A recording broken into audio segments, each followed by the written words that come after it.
ኢትዮጵያና ባህር የማይነጣጠሉ የታሪክ መንታዎች ናቸው። ከጥንታዊው የአክሱም ስልጣኔ ጀምሮ ኢትዮጵያ በአዱሊስ ወደቡ አማካኝነት ከዓለም ጋር የምትገበያይ የባህር ኃይሏ እስከ ህንድ ውቅያኖስ የሚዘልቅና በቀይ ባህር ላይ ቀዳሚ ተሰሚነት የነበራት ታላቅ መንግስት ነበረች። ያ የባህር ላይ ግርማዋ ለዘመናት የኢትዮጵያን የኢኮኖሚ ጥንካሬና የዲፕሎማሲ ክብር አቅንቶ አቆይቷል። ሆኖም ያለፉት ጥቂት አስርተ ዓመታት ጂኦፖለቲካዊ ለውጦች ኢትዮጵያን ከባህር በሯ በመለየት ጂኦግራፊያዊ እስር ቤት ውስጥ እንድትቆይ አድርገዋታል። ዛሬ ግን የዝምታ ዘመን አብቅቷል። ኢትዮጵያ የነበራትን ታሪካዊ ክብር ለመመለስና የነገውን የብልጽግና ተስፋዋን ለማረጋገጥ ፊቷን በቆራጥነት ወደ ቀይ ባህር አዙራለች። ሰላም ጤና ይስጥልኝ የተወደዳችሁ የገበያ ሚዲያ ተከታታዮቻችን፣ እኛም ታዲያ በዛሬው የልዩ ጥንቅር ትንታኔያችን ኢትዮጵያ ወደ ባህር ለመመለስ የምታደርገውን እጅግ ወሳኝ ጉዞን በማንሳት የዓለም ሀያላን ሀገራትና የባህረ ሰላጤው መንግስታት በቀይ ባህር ላይ እያደረጉት ያለውን የኃይል ፉክክር ለኢትዮጵያ ያለውን ስጋትና እድል እንፈትሻለን።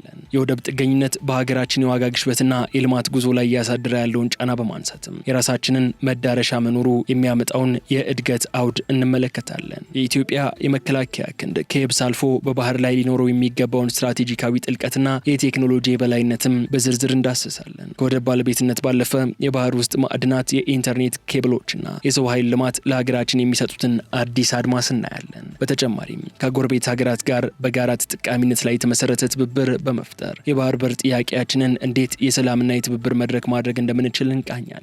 እናንተም የተወደዳችሁ ተከታታዮቻችን አብራችሁን በመቆየት የዛሬውን የልዩ ጥንቅር ትንታኔያችንን በመከታተል በርዕሰ ጉዳዩ ላይ ያላችሁን ሀሳብ አስተያየት በኮሜንት መስጫ ሳጥኑ ላይ እንድታስቀምጡልን እንጋብዛለን። ከሚከተለው አጭር መሸጋገሪያ በኋላ ስንገናኝ ዝርዝር ጉዳዮችን የምናነሳ ይሆናል። መልካም ቆይታ።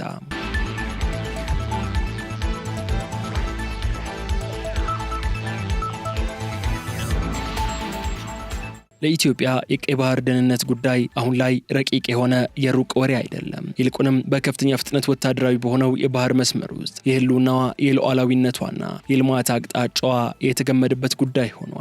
ባለፉት 10 ዓመታት የቀይ ባህር ቀጠና የዓለም አቀፍና የመካከለኛው ምስራቅ የፉክክር ማዕከል ወደ መሆን ተቀይሯል። የውጭ ኃይሎች በጅቡቲ፣ በኤርትራ፣ የተባበሩት አረብ ኤምሬትስ ተቋማት የነበሩትን ጨምሮ በሱዳን ከሩሲያ ጋር በተደረገ ስምምነት እንዲሁም በሶማሊያ የጦር ሰፈሮችና ወደቦችን በማስፋፋት የአፍሪካ ቀንድ ቀጠናን በመካከለኛው ምስራቅ በኢንዶ ፓሲፊክና በሜዲትራኒያን የደህንነት ስርዓቶች መካከል ቁልፍ መጋጠሚያ አድርገውታል። ጅቡቲ ብቻዋን የአሜሪካን፣ የቻይናን፣ የፈረንሳይ፣ የጃፓንና የሌሎች የውጭ ሀገራት ወታደራዊ ተቋማትን እያስተናገደች ሲሆን የጦር ሰፈር ኪራይና ከወደብ ጋር የተያያዙ አገልግሎቶች ለኢኮኖሚዋ ዋነኛ መሰረት ሆነዋል። ሆኖም ግን የኢትዮጵያ የትራንዚት ንግድ ለጅቡቲ የወደብ ገቢና አጠቃላይ የኢኮኖሚ ሞዴል ማዕከላዊ ምሰሶ ሆኖ ቀጥሏል። የወታደራዊ ግንባታ በባህረ ሰላጤው ሀገራት ፉክክር ተባብሷል። ሳውዲ አረቢያ፣ የተባበሩት አረብ ኤምሬትስ፣ ኳታርና ቱርክ በቀይ ባህርና በኤደን ባህረ ሰላጤ ወደቦችና የጦር ሰፈሮች ላይ ኢንቨስት አድርገዋል። ይህ ፉክክር እንደ ኢራንና ቱርክ ያሉ ተቀናቃኞችን ለመቆጣጠር በሚደረግ ጥረት የውክልና ጦርነት ስጋትን ይጨምራል። ከ2023 መጨረሻ ጀምሮ በባብኤል መንደብ አካባቢ የሁቲ አማጽያን በመርከቦች ላይ የሚፈጽሙትን ጥቃት ይህንን መዋቅራዊ ችግር ወደ አጣዳፊ የደህንነት ቀውስ ቀይሮታል። ይህ ደግሞ የስዊዝ ካናል ትራፊክን በመቀነስና በባህር ላይ የመጓዝ ነጻነት ላይ እምነትን በማዳከም በኢትዮጵያ የንግድ መስመር ላይ ጫናን ፈጥሯል። ለቀጠናው ሀገራትም ይህ ሁኔታ አጋርነትን የመፍጠር እድል ቢሰጥም ከቁጥጥራቸው ውጭ ለሆኑ ፉክክሮች ተጋላጭ ያደርጋቸዋል። የሱዳን ጦርነት የቀይ ባህርን ወታደራዊ ግንባታ ይበልጥ አባብሶታል። በተጨማሪም የግብጽ ከጅቡቲ ከኤርትራና ከሶማሊያ ጋር ያላትን የዲፕሎማሲና ወታደራዊ ግንኙነት መጠናከር ኢትዮጵያ አስተማማኝና ሉዓላዊ የቀይ ባህር መዳረሻን ለማግኘት የምታደርገውን ጥረት ለመገደብ ያለ ስልታዊ አካሄድ ተደርጎ ይታያል። ይህ ሁኔታ ኢትዮጵያ በሶስተኛ ወገኖች ላይ ያላትን ጥገኝነት በመጨመር የወደብ አጠቃቀም ፖለቲካዊና ኦፕሬሽናል ዋጋን ከፍ ያደርገዋል። ኢትዮጵያ በዚህ የተቀየረ ባለ ስርዓት ውስጥ ጥልቅ ተሳትፎ ቢኖራትም የባህር ጠረፍ ግን የላትም። ከ90 በመቶ በላይ የሚሆነውን ንግዷ በጅቡቲ በኩል የሚያልፍ ሲሆን በየዓመቱ በቢሊዮን የሚቆጠር ዶላር ለወደብ ክፍያን ታወጣለች።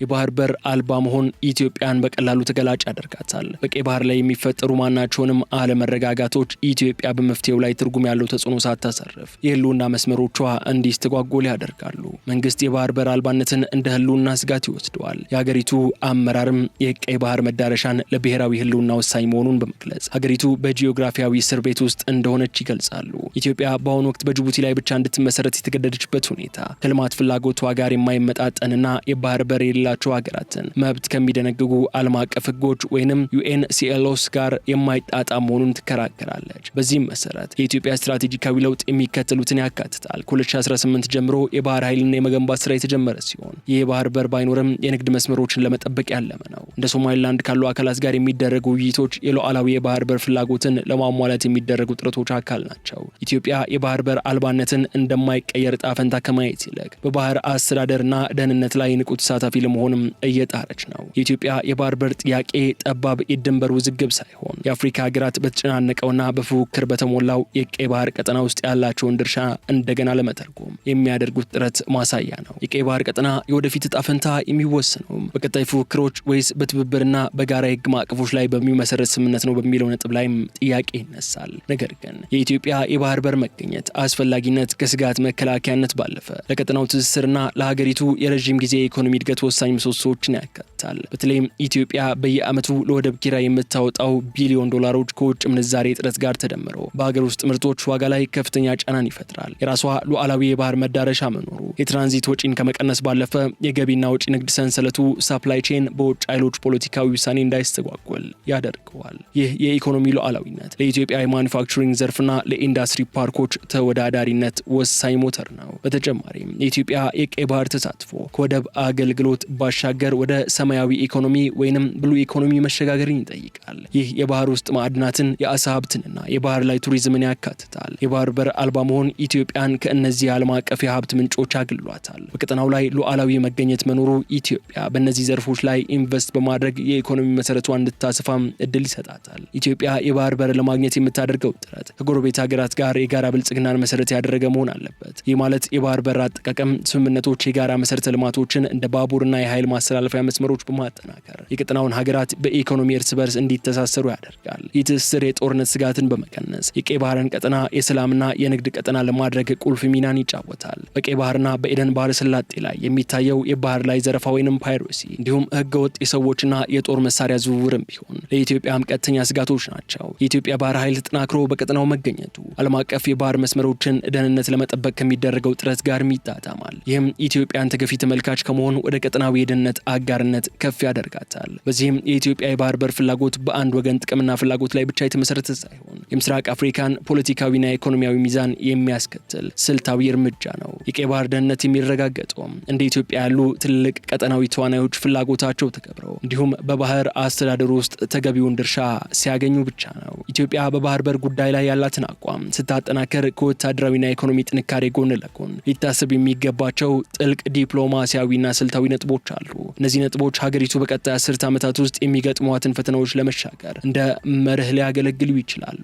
ኢትዮጵያ በአንድ የባህር በር ወይንም በአንድ ጎረቤት ሀገር ብቻ ላይ ያላትን ጥገኝነት መቀነስ ይኖርባታል። ይህ ማለት ከጅቡቲ በተጨማሪ እንደ ላሙ ወደብ፣ ኬንያ፣ በርበራ ወደብ፣ ሶማሊላንድ እንዲሁም አሰብ፣ ኤርትራና ፖርት ሱዳን ያሉ አማራጮችን በውልና በስምምነት ማበልጸግ ይገባታል። ይህ የመተኪያ አማራጭ መኖሩ አንዱ መስመር በፖለቲካዊ ወይም በጸጥታ ምክንያት ቢዘጋ እንኳን የሀገሪቱ የንግድ ፍሰት እንዳይቋረጥ ዋስትና ይሆናል። ሌላኛው ኢትዮጵያ የባህር በር የሌላቸው ሀገራትን መብት በሚደነግገው የተባበሩት መንግስታት የባህር ህግ እንዲሁም በቪየና ኮንቬንሽን ያላትን ተሳትፎ ማሳደግ አለባት። የባህር በር ጥያቄዋን ከግዛት ማስፋፋት ይልቅ ከዓለም አቀፍ የንግድ ነጻነትና ከፍትሃዊ ተጠቃሚነት አንጻር ለዓለም አቀፉ ማህበረሰብ ማቅረብ የዲፕሎማሲያዊ ተቀባይነቷን ይጨምረዋል። ይህ በተለይም ከባህር በር ጋር በተያያዘ የሚነሱ ስጋቶችን ወደ ህጋዊና ሰላማዊ መድረክ ለመውሰድ ይረዳል። ነገር ግን ሉዓላዊ የባህር በር መገኘት ብቻውን በቂ አይደለም። ወደቡን ከሀገር ውስጥ ጋር የሚያገናኝ ቀልጣፋ ሎጂስቲክስ ቴክኖሎጂ መገንባት ያስፈልጋል። የደረቅ ወደቦችን ማስፋፋት፣ የባቡር መስመሮችን በዲጂታል ቴክኖሎጂ ማዘመንና ስማርት ሎጂስቲክስ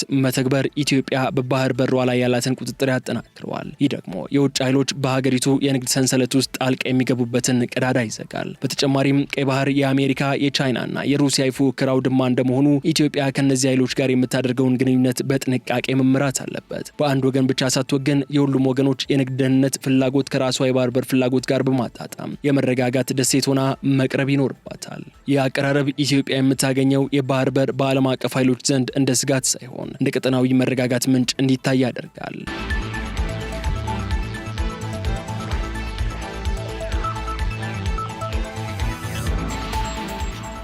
ኢትዮጵያ የቀይ ባህር መዳረሻ ለማግኘት የምታደርገው ጥረት ተራ የፖለቲካ ፍላጎት ሳይሆን ከብሔራዊ ደህንነት፣ የኢኮኖሚ ነጻነትና ከታሪካዊ ማንነት ጋር የተያያዘ ጥልቅ ጉዳይ ነው። በቀይ ባህር ላይ ያለው ከልክ ያለፈ ወታደራዊ ግንባታና የኃይላት ፉክክር ኢትዮጵያን ለከፍተኛ ስጋት ቢዳርጋትም በሌላ በኩል ግን የራሷን የባህር በር ስትራቴጂ እንድትቀርጽ አስገድሏታል። ቀይ ባህር በአሁኑ ወቅት የዓለማችን እጅግ በርካታ ወታደራዊ ኃይል የሰፈረበት ቀጠና ሆኗል። ጅቡቲ ብቻዋን ከግማሽ ደርዘን በላይ የውጭ ሀገራት ጦር ሰፈሮችን ታስተናግዳለች። የወታደራዊ ግርግር ለኢትዮጵያ ሁለት ትልቅ ስጋቶችን ይዞ ይመጣል። የመጀመሪያ የሉዓላዊነት ስጋት ሲሆን ኢትዮጵያ 90% የውጭ ንግዷን በጅቡቲ በኩል የምታከናውን በመሆኗ በጅቡቲ ወይም በቀይ ባህር ላይ የሚፈጠር ማንኛውም የኃይል ግጭት የሀገሪቱን የህልውና መስመር በቀላሉ ሊቆርጠው ይችላል። ሁለተኛው ደግሞ የውክልና ጦርነት ስጋት ሲሆን እንደ ግብጽ ያሉ ሀገራት ከኢትዮጵያ ጎረቤቶች ጋር በሚያደርጉት ወታደራዊ ትብብር ኢትዮጵያን በዲፕሎማሲያዊና በስትራቴጂካዊ መንገድ ለመክበብ የታለመ መምሰሉ ነው። ከዚህ ባሻገር ኢትዮጵያ በየዓመቱ ለወደብ ክፍያና ለሎጂስቲክስ የምታወጣው ከ2 እስከ 3 ቢሊዮን ዶላር የሚገመት ገንዘብ ለታዳጊ ሀገር ትልቅ ሸክም ነው። የወደብ ክፍያ በቀጥታ በሚመጡ እቃዎች ዋጋ ላይ ስለሚጨመር ዜጎች ለኑሮ ውድነት እንዲጋለጡ ያደርጋል። ወደ ባህር ቀጥተኛ መዳረሻ ለመኖሩ የኢትዮጵያ ምርቶች በዓለም ገበያ ተወዳዳሪ እንዳይሆኑም ያደርጋቸዋል። ሉዓላዊ ወደብ መኖሩ የትራንዚት ወጪን በማስቀረት የኢኮኖሚውን አቅም በከፍተኛ ሁኔታ ይለውጠዋል። ስለዚህም የኢትዮጵያ የባህር በር ማግኘት ጉዳይ አማራጭ ሳይሆን ግዴታ ይሆናል። ግን ኢትዮጵያ ከዚህ ጂኦግራፊያዊ እስር ቤት ለመውጣት የምትከተላቸው ፖሊሲዎች በሚከተሉት 4 ምሰሶዎች ላይ የተመሰረቱ መሆን እንዳለባቸው ተንታኞች ይመክራሉ። ቀዳሚው ጉዳይ ኢትዮጵያ የባህር ኃይሏን ማጠናከር ያለባት ለጥቃት ሳይሆን የራሷን የንግድ መርከቦች ለመጠበቅና በቀጠናው የጸረ ሽብር ትግል ውስጥ እንደ ኃላፊነት የሚሰማው ተዋናይ ለመሳተፍ ነው። ይህም በባህር አስተዳደር ዙሪያ በሚደረጉ ውይይቶች ላይ የመደራደር አቅሟን ይጨምረዋል። ግን ደግሞ ወደብ ብቻውን መፍትሄ አይደለም። ከወደቡ እስከ ሀገር ውስጥ ያለውን የመሰረተ ልማት ትስስር ማዘመን ቀዳሚ ተግባር ነው። የባቡር መስመሮችን፣ የኤሌክትሪክ ኃይል አቅርቦትና የዲጂታል ሎጂስቲክስ ስርዓትን ማቀናጀት ኢትዮጵያን የምስራቅ አፍሪካ የንግድ ማዕከል ያደርጋታል። ኢትዮጵያ ከወደብ አገልግሎት ባለፈ የባህር ሀብቶችን፣ አሳ፣ ማዕድንና ቱሪዝም የመጠቀም መብቷን በዓለም አቀፍ መድረኮች ማስከበር አለባት። የባህር በር የሌላቸው ሀገራት ከባህር ሀብት ያላቸውን ድርሻ የሚደነግጉ ዓለም አቀፍ ሕጎችን እንደ መከራከሪያ መጠቀም ወሳኝ ነው። የኢትዮጵያ የባህር በር ፍላጎት በጎረቤቶቿ ዘንድ እንደ ስጋት እንዳይታይ የጋራ ተጠቃሚነት ወይንም ዊን ዊን መሰረት ያደረገ ዲፕሎማሲ መከተልም ያስፈልጋል። ለምሳሌ ለባህር በር ምትክ የኢነርጂ መብራት አቅርቦት፣ የንጹህ ውሃ ወይንም የኢንቨስትመንት ድርሻዎችን ለባህር ዳርቻ ሀገራት ማቅረብ ውጥረትን ይቀንሳል። ኢትዮጵያ በቀይ ባህር ላይ ያላትን መገኘት የፍላጎት ጉዳይ ሳይሆን የግዴታ ጉዳይ ነው። ቀይ ባህር ከልክ ያለፈው ወታደራዊ ግንባታ ሀገሪቱን ስጋት ላይ ቢጥላትም ይህ ፈተና ኢትዮጵያ ለዘመናት የቆየባትን የባህር በር ጥያቄ በዘመናዊና በሰለጠነ መንገድ እንድትፈታም እድል ሰጥቷታል። የወደፊቷ ኢትዮጵያ በቀይ ባህር ላይ ያላትን ሚና የሚወሰነው በምትገነባው የባህር ኃይል ጥንካሬ ብቻ ሳይሆን ከጎረቤቶቿ ጋር በምትፈጥረው ኢኮኖሚያዊ ትስስርና በዓለም አቀፍ ደረጃ በምታሳየው ዲፕሎማሲያዊ ብስለት ጭምርም ነው። በቀይ ባህር ላይ ሉዓላዊ መገኘት መኖሩ ኢትዮጵያን ወደ ቀጠናዊ የበላይነት ከፍ የሚያደርጋት ቁልፍ መሳሪያ ነው። እዚህ ላይ ታዲያ የኢትዮጵያን የባህር ኃይል ጉዳይ መመልከት ግድ ይላል። ኢትዮጵያ የባህር ኃይልን መልሶ ለማደራጀት የወሰነችው ውሳኔ ከጌጥነት ወይንም ከክብር ፍላጎት የመነጨ ሳይሆን ግልጽ የሆነ ወታደራዊ አስፈላጊነት ስላለው ነው። በቀይ ባህር ላይ ያለው ወታደራዊ እንቅስቃሴም የኢትዮጵያ የመከላከያ ስጋት ብቻ ሳይሆን የመከላከያ ስትራቴጂዋን እንድትከልስም የሚያስገድዳት ነው። ከታሪክ አኳያ የኢትዮጵያ መከላከያ ስትራቴጂ በየብስ ላይ ያተኮረ ነበር። ሆኖም አሁን ያለው የቀይ ባህር ሁኔታ ስጋቱ ከባህር ተነስቶ ወደ የብስ የሚመጣ ወይንም ሲ ቱ ላንድ ትሬት መሆኑን ያሳያል። የኢትዮጵያ የባህር ኃይል መገኘት የሀገሪቱን የመከላከያ መስመር ከድንበሯ በመቶዎች የሚቆጠሩ ኪሎሜትሮችን ርቆ ወደ ባህር እንዲገፋ ያደርገዋል። ይህ ማለት ማንኛውም ስጋት የኢትዮጵያን የየብስ ድንበር ሳይነካ በባህር ላይ እንዲገታ ያስችላል። በባቤል መንደብ አካባቢ እንደሚታዩ አይነት ጥቃቶች ሲከሰቱም የኢትዮጵያ የባህር ኃይል የራሱን የንግድ መርከቦች ታጅበው እንዲጓዙ የማድረግ አቅም ይፈጥራል። ነገር ግን ኢትዮጵያ የምትገነባው የባህር ኃይል ከቁጥር ይልቅ በቴክኖሎጂ ላይ ያተኮረ መሆን ይኖርበታል በሚል የሚከራከሩም አሉ። ሰፊ የባህር ጠረፍ ለሌላት ሀገር ዘመናዊ ሚሳኤሎችን የታጠቁና በፍጥነት መንቀሳቀስ የሚችሉ ትናንሽ መርከቦች ለጠላት ትልቅ ስጋት ይሆናሉ። ድሮኖችና የሳተላይት መረጃዎችን በመጠቀም በቀይ ባህርና በኤደን ባህረ ሰላጤ ላይ ያለው እንቅስቃሴ በቅርበት መከታተል ኢትዮጵያ አስቀድማ ዝግጁ እንድትሆን ይረዳታል። በተጨማሪም በጎረቤት ሀገራት የሚገነቡ የባዕዳን ጦር ሰፈሮች በተለይም ከኢትዮጵያ ጋር ስትራቴጂካዊ ባልንጀራነት ከሌላቸው ሀገራት ማለትም እንደ ግብጽ የሚመጡ ወታደራዊ ስምምነቶች ኢትዮጵያን በዲፕሎማሲያዊና ወታደራዊ ጫና ውስጥ ለመክተት ያለሙ ናቸው። ኢትዮጵያ ከሌሎች ዓለም አቀፍ ኃይሎች ጋር ወታደራዊ ትብብር በመፍጠር በቀጠናው ላይ የአንድ ወገን የበላይነት እንዳይኖር ሚዛኑን የመጠበቅ ስራ መስራት ይኖርባታል። የኢትዮጵያ ወታደራዊ ሽግግር ከየብስ ኃይል ወደ የብስና ባህር የተቀናጀ ኃይል መሸጋገርን ይጠይቃል። ይህ ሽግግር ኢትዮጵያን በቀይ ባህር ላይ የሚፈጠርን ማንኛውንም የኃይል ሚዛን መዛባት የምታስተካክል ኃይል እንድትሆን ያደርጋታል። የባህር ኃይሉ ዓላማ ግጭት መጫር ሳይሆን የኢትዮጵያን የኢኮኖሚ ደም ስር መጠበቅና በታላላቅ ኃይሎች መካከል የሚደረገውን ፉክክር በኢትዮጵያ ላይ ጉዳት እንዳያደርስ መከታ መሆን ነው።